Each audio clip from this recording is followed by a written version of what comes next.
जरा ईमानदारी से जवाब दीजिएगा, क्या कभी ऐसा हुआ है कि आप पूरी ताकत लगा रहे हैं, अपना खून पसीना एक कर रहे हैं, फिर भी जिंदगी आपको हर मोड़ पर एक कदम पीछे धकेल देती है?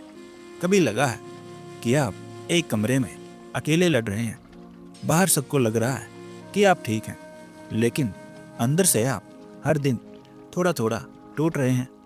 अगर आपके मन में भी ये सवाल आता है कि मेरे साथ ही ऐसा क्यों, तो आज की ये कहानी सिर्फ एक कहानी नहीं, आपके लिए एक संकेत है। नमस्कार, मैं हूं अमित और आप देख रहे हैं अमित की बात। आइए इसको एक कहानी के जरिए समझते हैं। रवि की कहानी। रवि एक ऐसा लड़का जिसे बचपन से सिर्फ एक ही चीज मिली थी, जिम्मेदारियां। उसके पास बड़े सपने देखने का वक्त ही नहीं था। उसके दिन की शुरुआत माँ की दवाइयों और पिता की खांसी से होती थी। घर की हालत ऐसी थी कि माँ जब चूल्हा जलाती तो धुआं आंखों में कम और दिल में ज्यादा चुभता था।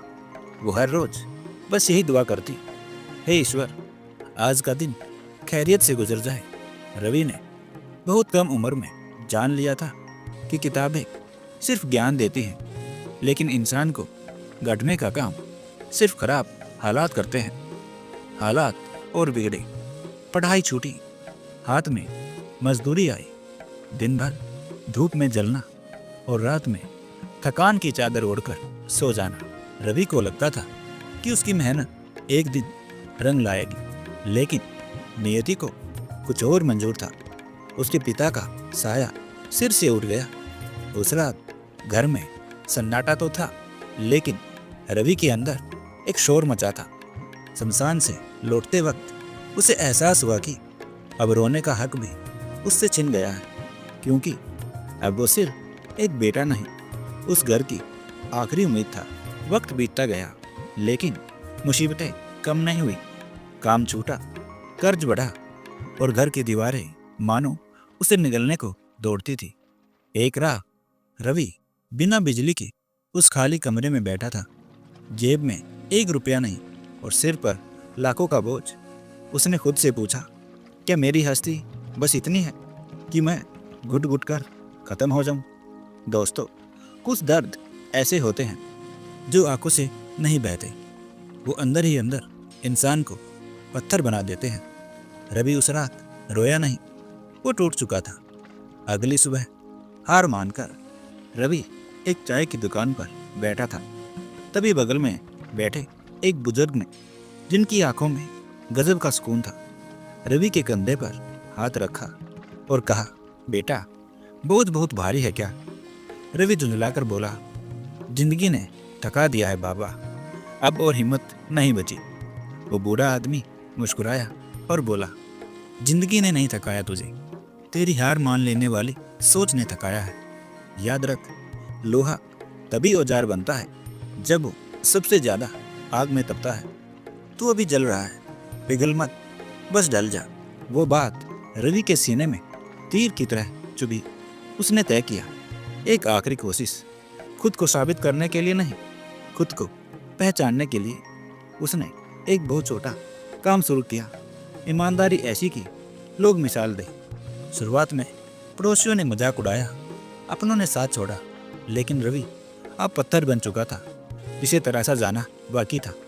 धीरे धीरे भरोसा बढ़ा, फिर काम बढ़ा। रवि नहीं बदला था, रवि के देखने का नजरिया बदल गया था। आज सालों बाद रवि के पास बहुत बड़ी गाड़ियां नहीं है, लेकिन उसके पास वो है जो करोड़ों में भी नहीं मिलता, आत्मविश्वास। उसने 3 बातें सीखी जो आज आपको भी सीखनी चाहिए। संघर्ष सजा नहीं है, ये एक ट्रेनिंग है जो आपको भविष्य के बड़े तूफानों के लिए तैयार करती है। हार तब नहीं होती जब आप गिरते हैं, हार तब होती है जब आप उठने से मना कर देते हैं। ईश्वर आपसे कुछ छीनता है तो इसलिए ताकि आपके हाथ खाली हों और वो आपको कुछ और बेहतर दे सके।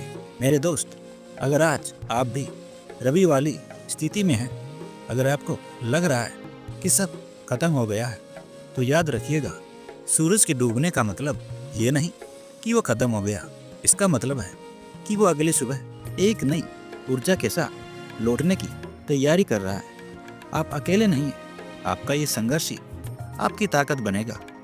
अगर इस कहानी ने आपके अंदर की सोई हुई हिम्मत को जरा भी जगाया है तो कमेंट में मैं लड़ूंगा जरूर लिखें। वीडियो को लाइक करें और अमित की बात परिवार का हिस्सा बनने के लिए सब्सक्राइब करें। इस वीडियो को उस एक दोस्त को जरूर भेजें जो आज चुपचाप अपनी लड़ाई लड़ रहा है।